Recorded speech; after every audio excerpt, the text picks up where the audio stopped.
For those of you not familiar with the Federal Trade Commission, we are a national consumer protection agency whose main mission is to prevent identity theft and scams. So we are very glad to be here tonight to talk about these issues. Data breaches and identity theft in particular have been a priority of the FTC, and we take a three-pronged approach to that. We do consumer education, events like this, as well as business education, educating businesses about data security vulnerabilities and how to try to prevent data breaches. And then we also take law enforcement actions. We've brought over 50 data security cases against companies whose security was not reasonable and appropriate. And finally, the third prong is complaints. We take complaints from consumers and we give them assistance, especially in the identity theft arena. And to give you an idea of how big a problem this is, identity theft has been the #1 complaint that the Federal Trade Commission has received for over a decade. And in Maryland, your state is #6 in the nation for identity theft. And I know a lot of you are here tonight because of the OPM data breach and how it has affected all of us. Really, that data breach shows that data breaches and identity theft affect all of us, and everyone needs to be concerned, businesses, consumers, and the government. What I'm going to talk to you about are the tools that the FTC offers and what you can do to try to reduce the likelihood of ID theft and scams if your information has been exposed, either in the OPM data breach or otherwise. So first, what does the FTC offer? There are two big new tools that we have that I'm excited to tell you about. One is identitytheft.gov. On consumer education, we have just revised our identity theft website. And identitytheft.gov walks you through step by step what to do if your information has been misused. There's also a special subsite, identitytheft.gov/data breach, which gives you advice if your information has been exposed but not yet misused, because that's an important distinction. If your information's exposed, there's certain steps you need to take. Once it's actually been misused, there are additional steps you'll need to take. Identitytheft.gov/data breach tells you those steps for data breach, and identitytheft.gov, just the regular URL, that will tell you the steps if your information has been misused. It walks you through the first steps, like contacting the companies, the credit reporting agencies, the FTC, and the police. And then it discusses the next steps. It walks you through how to close accounts, remove charges, and correct your credit report.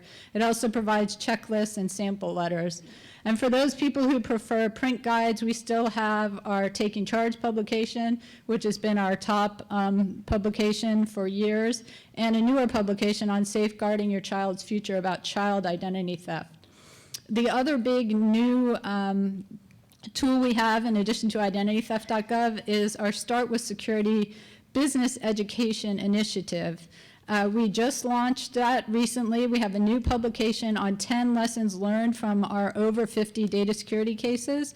And this is a guide for businesses about what they can learn from the companies that we've already sued in terms of improving their data security so that they are less likely to have data breaches. As part of the Start with Security initiative, in addition to the publication, we're going to have roadshows throughout the country doing business education to a variety of different markets. There are a few tips that we have for you. First is credit monitoring. If you were part of the first incident and got one of those letters, I know some of you already showed me them out at the table out there, take advantage of the free identity theft prevention and credit monitoring services being offered. If you think you may be part of the second incident and haven't yet gotten your breach notification letter, because those letters have not gone out yet, consider a fraud alert or a credit freeze. Just to explain for those who are not familiar with those terms, a fraud alert is a 90-day alert that basically means that any creditor has to take reasonable steps to verify your identity, and you can place a fraud alert online with any one of the 3 credit reporting agencies, Equifax, Experian, or TransUnion, for free, or you can call any one of the 3, and they have to report it to the other 2. So that's a fraud alert. Another, and I would recommend that anyone who thinks their information might be exposed, at a minimum, place a fraud alert until they get their data breach notification letter and can take further steps that are outlined in there. Another alternative some people prefer is a credit freeze. A credit freeze means that your credit is frozen until you lift it. So no one can get new credit, even you. So if you're about to take out a mortgage loan or a student loan or buy a car, this is probably not a good option for you. But if you're not about to take out new credit, then you can enter a credit freeze. You have to call all 3 credit reporting agencies, Equifax, Experian, and TransUnion. This is not a one call, right? You have to call all 3 and then place the credit freeze. They'll give you a PIN which you can use to lift it, and the freeze is on until you lift it. In Maryland, there's a $5 maximum fee, but it's free for ID theft victims if your information has actually been misused. So those are the big things to do. A couple other things to consider are get your credit report, review your credit report at annualcreditreport.com to see if there are anything on there that you didn't expect, any misuse of your information. Also, you heard earlier that if your social security number is exposed, you're at further risk, especially of tax identity theft. And tax ID theft has been the #1 type of identity theft complaint that the FTC has received for the past 5 years. It's really skyrocketed to the point where over a third of our ID theft complaints are tax related.